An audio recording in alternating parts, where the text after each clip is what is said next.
de tester les asymptomatiques, vous verriez que le vrai scénario du Sénégal, c'est un scénario jaune. C'est un scénario jaune, c'est le vrai scénario du Sénégal. Alors, Seigne Saliou, actuellement on est dans la zone jaune, à savoir même elle est dans la zone rouge pour très bientôt peut-être, on ne sait jamais, mais on n'espère pas en tout cas. Bon, moi peut-être je ne vais pas utiliser les mêmes qualificatifs que Moubarak, qui est un expert des chiffres, mais surtout regarder la situation sanitaire du Sénégal, surtout en examinant la cartographie sanitaire du Sénégal. Aujourd'hui, si on fait l'analyse de cette cartographie, on se rend compte qu'en réalité, le Sénégal est entouré partout par des zones qui sont complètement actives, c'est-à-dire où il y a la présence du virus. Si nous partons de la zone nord, c'est-à-dire de Richard Toll jusqu'à Dakar, aussi en Konya jusqu'à Sokone, pour descendre jusqu'au sud, jusqu'à Oussouye, on se rend compte que là, c'est toute une ligne quand même complètement rouge, parce que toutes ces zones-là sont des zones actives. Et si on part maintenant de Oussouye jusqu'à Saraya, c'est-à-dire complètement dans le sud, on se rend compte que aussi là, on a une ligne complètement rouge, avec peut-être 2 zones tampons que constituent Goudomp et Salémata.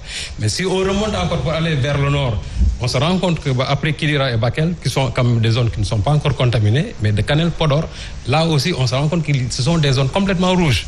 Il y a la zone tampon de Dagana, entre Dagana et bien sûr et Richard Toll. Donc là, on se rend compte qu'en réalité, il y a une ceinture complètement rouge. Hein, en termes d'infection. En termes d'infection. En termes d'infection.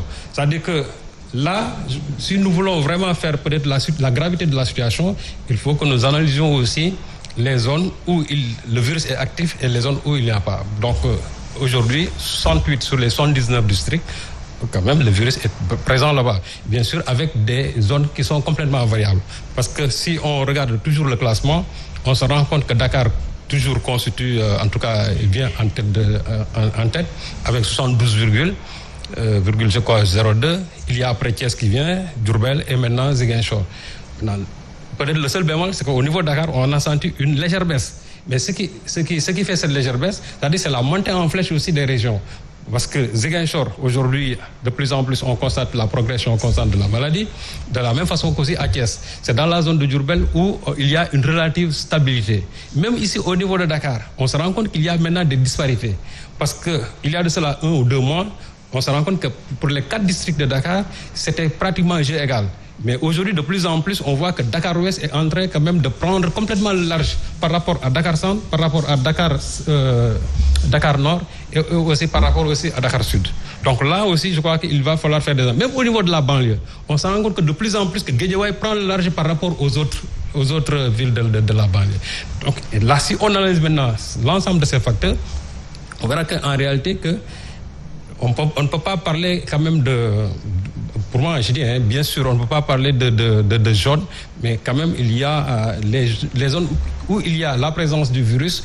Maintenant, on peut dire que là, quand même, c'est des zones complètement rouges. Maintenant, la densité peut-être de la contamination ou bien aussi le nombre de morts, peut-être que là aussi, on peut faire une analyse là-dessus. Même concernant le nombre de morts.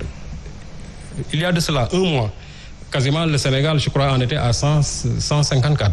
Aujourd'hui, on se rend compte que le Sénégal est à 249. Ça veut dire que presque en 1 mois, on a fait il y a eu 99 morts.